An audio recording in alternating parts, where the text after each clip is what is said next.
สวัสดีพ่อแม่พี่น้องสวัสดีพ่อแม่พี่น้องเบนสุขุนเนาะยินดีต้อนรับเข้าสู่ส่งหมอนั่นนะพี่น้องวันนี้หมอนั่นกับสภาพพี่พี่น้องมาปูกระเบื้องพี่น้องนี่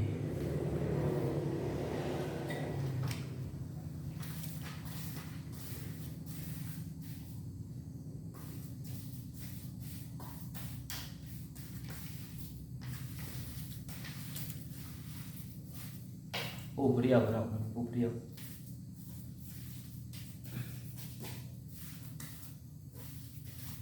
งูก็กลับบาดเลยนะ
ผ่านไปแผ่นหนึ่งแล้วพี่น้อง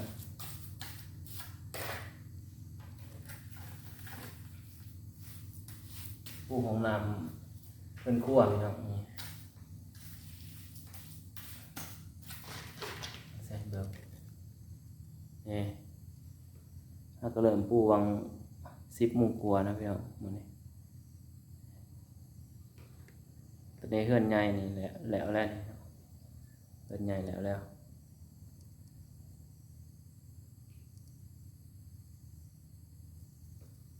นี่มาปูเฮือนครัวต่อ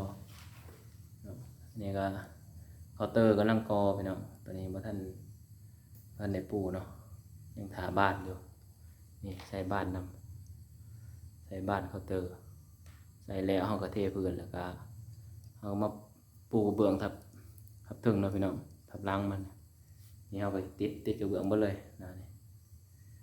ข้างๆติดเบิดเลยกระเบื้องปูกันกลัวแล้วก็ต่อปูห้องน้ำต่อนะพี่น้องมาปูต่อกันเลยวันนี้ก็ใกล้สิเลิกแล้วพี่น้องวันนี้ก็4 โมงกว่าแล้วเนาะเพราะว่าเฮาเฮ็ดรายวันเนาะวันหนึ่ง200,000 กว่าพี่น้องฝั่งลาว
เบิร์นเขาจะมาปูโตเนาะพี่น้อง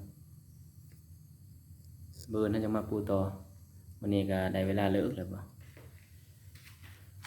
5 โมงแล้วเลิกงานพี่น้อง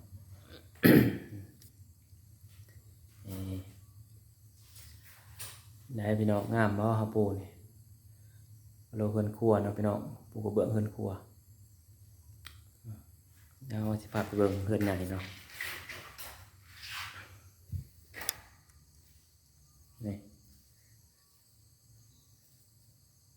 ของโถงนี่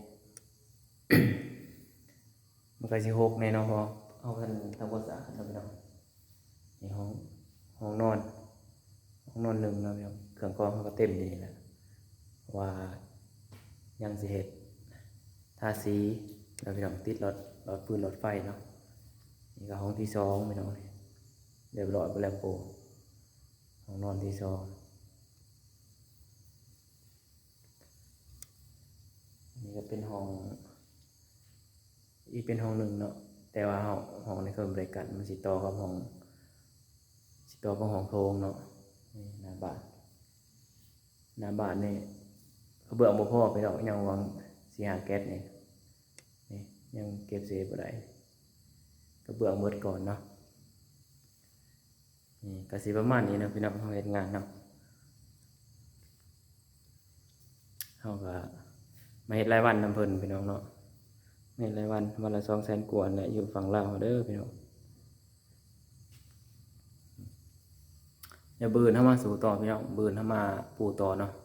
เบิ่งเงินครัวนี่น่าจะมันปูผู้เดียวพี่น้องต้องผสมเองปูนั่นปูเองเนาะว่าเขากลับบ้านมื้อใดมื้อนี้พี่น้องบ่ว่าเพิ่นสิมามื้อใดเนาะเป็นมื้ออื่นบ่หรือว่ามื้ออื่นเนาะอันนั้นก็ปูท่าเพิ่นเนาะตอนนี้ก็ เลิกแล้วเนาะเวลา5 โมงก็เลิกแล้วนี่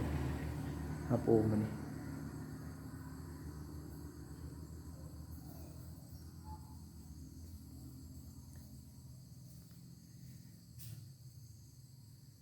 5 โมงแล้วก็สิเลิกแล้วเนาะกันเห็นคลิปนี้แหละอย่าลืมกดไลค์กดแชร์กดติดตามเด้อพี่น้องสำหรับคลิปนี้ผมมีหยังไลฟ์เนาะขอกล่าวคำว่าสบายดี